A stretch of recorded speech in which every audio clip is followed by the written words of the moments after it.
Ketika aku mengantar kepergianmu, rasa duka diubah menjadi senandung yang indah. Setiap kata adalah doa kedamaian. Perjalanan kelahiran kembali sejuk dan cerah. Wajahmu tak terlupakan di dalam hatiku. Saat-saat kita bersuka cita seperti baru berlalu. Tiada yang dapat mengganti keberadaanmu. Lepas dari dunia fana adalah menuju kebebasan. Seberanglah dengan cinta kasih. Terpujilah Amitabha Buddha, datang dan pergi dari tanah suci. Terpujilah Amitabha Buddha. Berkat kebajikan selalu bahagia. Terpujilah Amitabha Buddha. Selalu tentram dan damai. Terpujilah Amitabha Buddha.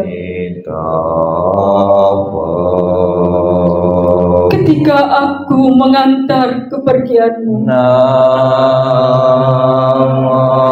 rasa duka diubah menjadi senandung yang indah.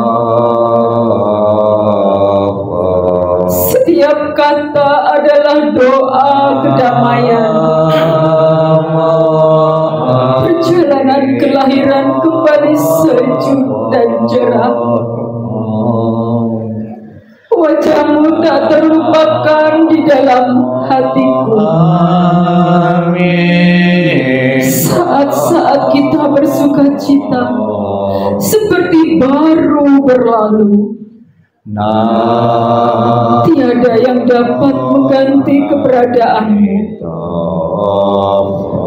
Lepas dari dunia fana adalah menuju kebebasan. Seberanglah dengan cinta kasih. Terpujilah Amitabha Buddha, datang dan pergi dari tanah suci. Terpujilah Amitabha Buddha. Berkat kebajikan selalu bahagia. Terpujilah Amitabha Buddha. Selalu tentram dan damai. Terpujilah Amitabha Buddha. Salam cinta kasih Amitabha Buddha untukmu.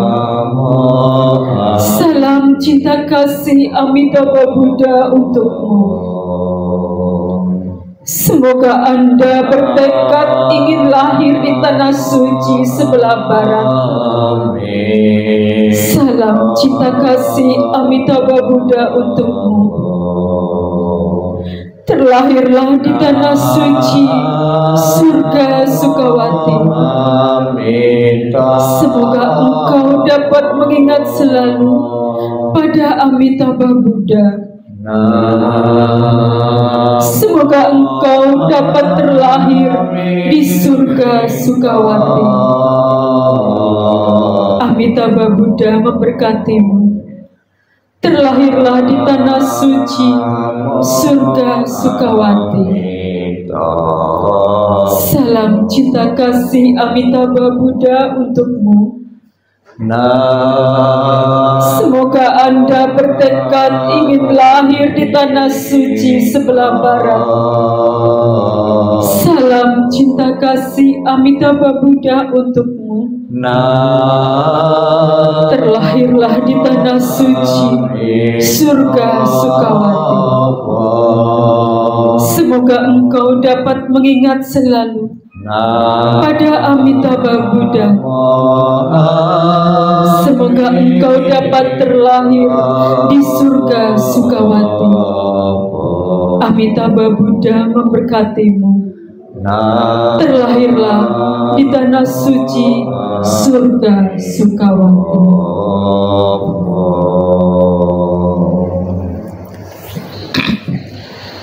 Sebelum kita akan mengakhiri rangkaian pembawaan doa peringatan 49 hari wafatnya Ibu Almarhumah Bu Bikha, marilah kita sejenak dalam sikap hening, sikap merenung. Kita akan bersama-sama mendengarkan penjelasan Sang Buddha yang telah ditulis dalam kitab suci tentang tujuan dan manfaat memberi persembahan kepada yang telah meninggal. Sikap hening, sikap merenung, sikap meditasi dimulai.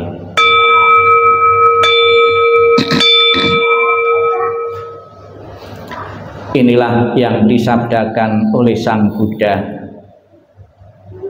Demikianlah mereka yang berbelas kasih memberikan kerabatnya minuman dan makanan murni yang berlimpah tepat pada waktunya. Semoga ini semua menjadi milik para kerabat. Semoga mereka berbahagia. Dan setelah mereka berkumpul di sana, para kerabat yang telah meninggal pun berkumpul. Mereka bergembira sepenuhnya akan makanan dan minuman yang berlimpah ruah. Semoga para kerabat kalian berusia panjang. Merekalah yang menyebabkan kita memperoleh keuntungan ini. Penghormatan telah diberikan kepada kita. Tiada pemberi tanpa pahala. Karena di sana tiada pertanian dan tiada peternakan, tiada perdagangan, tiada transaksi jual beli dengan uang. Maka dengan pemberian dari sini, mereka yang telah meninggal dapat hidup di sana. Bagaikan air di bukit mengalir menuju ke bawah, demikianlah pemberian yang telah diberikan dari sini bermanfaat bagi mereka yang telah meninggal. Bagaikan sungai-sungai yang penuh dapat mengalir memenuhi lautan, demikianlah pemberian yang telah diberikan dari sini bermanfaat bagi mereka yang telah meninggal. Setelah memberikan persembahan kepada mereka yang telah meninggal, lalu mengenang apa yang telah dilakukannya pada kehidupan lampau, sesungguhnya bukanlah tangisan, kesedihan ataupun ratapan lainnya. Demikianlah para kerabat berdiri di sana tanpa manfaat bagi mereka yang telah meninggal. Persembahan yang telah diberikan guna menopang sangga ini sesungguhnya demi kepentingannya akan menimbulkan manfaat untuk waktu yang lama. Sabbe sata bawantu sukitata, semoga semua makhluk hidup berbahagia dan sejahtera. Sikap hening, sikap merenung, sikap meditasi selesai. Sadu, sadu, sadu. Terimalah salam di dalam Dharma. Namo Sang Hyang Adi Budaya, Namo Buddhaya. Dan salam sejahtera bagi Bapak Ibu saudara sekalian. Pada hari ini kita telah melakukan pelimpahan jasa dalam rangka peringatan 49 hari. Peringatan 49 hari di kalangan umat Buddha, khususnya dalam tradisi Mahayana, seolah-olah itu wajib ya. Bagi yang telah meninggal, keluarga wajib memperingati atau mendoakan atau melakukan pelimpahan jasa, karena diyakini dan ditulis dalam kitab suci Kisitigarbha Sutra, ya, dikatakan apabila seseorang itu meninggal, kebajikannya itu kurang memadai, maka dia 4 bulan hari itu, hari ke-50 itu akan telah di alam-alam rendah, alam-alam bawah, alam-alam penderitaan. Tetapi yang meninggal itu sekalipun kebajikannya kurang, namun selama 49 hari itu ada kepedulian dari keluarga yang hidup untuk melakukan pelimpahan jasa, maka yang meninggal itu akan terbantu untuk terkondisi telah di alam bahagia, alam surga. Mudah-mudahan dan sudah menjadi doa kita bersama, setelah 49 hari almarhum kita doakan dengan membaca sutra dan juga dengan memberikan sajian makanan-makanan yang terpilih dan lengkap ini, segera mengkondisikan arwah beliau untuk terlahir di alam bahagia, semoga terlahir di alam surga Sukawati sesuai dengan harapan keluarga dan harapan kita semua. Bapak Ibu yang saya hormati, kita bisa belajar seperti yang dilakukan oleh Pangeran Siddhartha, bahwa untuk meningkatkan spiritualitas seseorang itu bisa belajar di saat-saat momen-momen kita melihat orang mati, ya, salah satunya dijelaskan di dalam kitab suci Buddhis. Pangeran Siddhartha itu bisa menjadi seorang Buddha, salah satunya itu perenungan terhadap orang mati. Jadi ada 4 peristiwa yang dilihat oleh Pangeran Siddhartha yang menggerakkan hatinya menjadi seorang pangeran, menjadi seorang pertapa yang miskin dan meninggalkan keduniawian. Ya, 4 penampakan, 4 hal yang dilihat oleh pertapa Siddhartha: orang sakit, orang mati, ya, kemudian pertapa suci, ya. Dari keempat itu, ketika beliau pertama kali melihat orang mati, ya, itu beliau bertanya kepada pembantunya Cana, ya, ada iringan orang mati yang diusung ke kuburan, ya, kemudian bertanya, itu ada yang dipikul, kemudian di belakangnya ada saudara-saudara, ada beberapa orang yang menangis, siapakah itu? Kemudian dijawab oleh Cana, itu adalah salah satu anggota keluarga meninggal, dan yang menangis mereka belum rela untuk ditinggal kematian itu. Kemudian, apakah semua orang bisa mati? Ya, oh, semua bisa mati, ya. Dijawab semua orang bisa mati. Kemudian pertapa Siddhartha, Pangeran Siddhartha ini merenungkan, kalau gitu saya pun juga akan mati, ya. Kemudian melihat 4 peristiwa-peristiwa yang lain menggerakkan hatinya, bertekad untuk menjadi seorang pertapa, dan akhirnya bermeditasi untuk mencari obat atau cara bagaimana bisa menghentikan orang sakit, orang mati, agar seseorang tidak mati kembali, ya. Obat itu ternyata ditemukan selama perjalanan menjadi seorang pertapa. Obat yang ditemukan Buddha untuk menghentikan dari kematian itu apa? Ternyata bukan berupa pil atau jamu, ya, obat itu, tapi teori Dhamma, ya, yang ditemukan Buddha, teori Dhamma yang disebut dengan jalan tengah, yang terdiri dari 8 unsur. Dari 8 ini, mudahnya biar mudah diingat, itu menjalankan sila samadhi sehingga memulih kebijaksanaan. Orang yang memulih kebijaksanaan, ya, akan merelasi nibbana atau tidak terlahir kembali.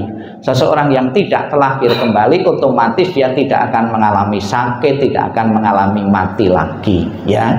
Jadi itulah bedanya kita dengan seorang pertapa, bedanya seorang jenius seperti Pangeran Siddhartha itu kan orang jenius, ya. Kalau kita melihat orang mati kan sudah biasa, ya, tidak pernah merenungkan kenapa kok orang bisa mati, ya.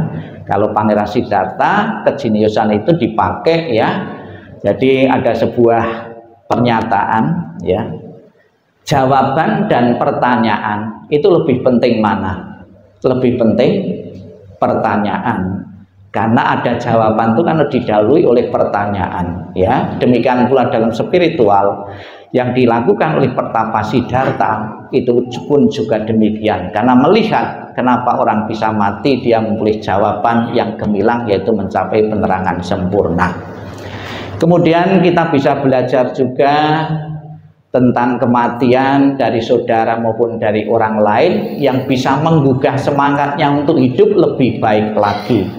Ada sebuah bangsa itu disurvei di seluruh dunia itu menjadi bangsa yang paling bahagia karena kesehariannya itu merenungkan tentang datangnya kematian, yaitu bangsa Bhutan. Ya, di Bhutan kita kan berpikir orang merenungkan kematian itu hidupnya loyo letih loh.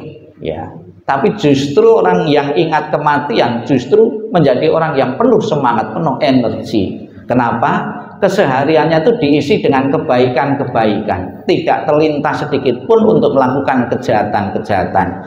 Artinya dia berpikir ingin menghadapi kematian yang berkualitas. Kematian yang berkualitas seperti apa? Kematian yang bisa terlahir di alam-alam bahagia, yaitu bangsa Bhutan. Kemudian ada lagi di India, ada salah satu suku Aghori. Dia merenungkan agar hidupnya tidak takut akan kematian. Kebanyakan orang kan takut.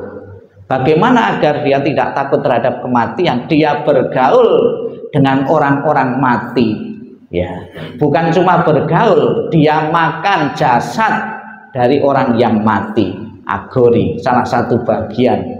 Bahkan di sana ada cerita, ya saya pernah lihat YouTube-nya itu. Di India kan dibakar, abu pembakaran itu dipakai bedak, ya, sambil direnungkan, ya. Kemudian dia juga makan bagian dari mayat itu sambil direnungkan. Saya pun juga akan mati seperti yang saya makan ini.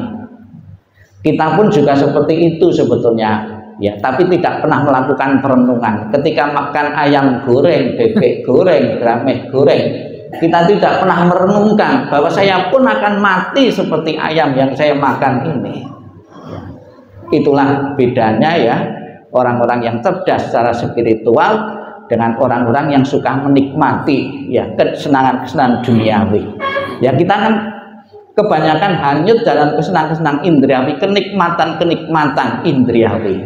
Maka Bapak Ibu sekalian, di saat momen kita peringatan-peringatan, lebih-lebih di sini tim doa ini setiap saat peringatan kematian harus selalu tergugah semangatnya bahwa datangnya kematian itu pasti, sehingga membuat hidup kita lebih berkualitas lagi, tekun lagi di dalam dhamma, sehingga kita bisa terhindar dari alam-alam rendah. Semoga Bapak Ibu sekalian dengan terlaksananya acara 49 hari ini, keluarga yang ditinggalkan merasa puas dan lega. Karena pada hari ini telah menunaikan kewajiban keluarga, yaitu memberikan pelimpahan jasa dan persembahyangan pelimpahan jasa kepada yang telah tiada. Semoga menjadi harapan kita bersama, almarhumah segera menikmati alam surga bahagia maupun mencapai pembebasan benar-benar segera menjadi kenyataan. Sadu, sadu, sadu. Marilah.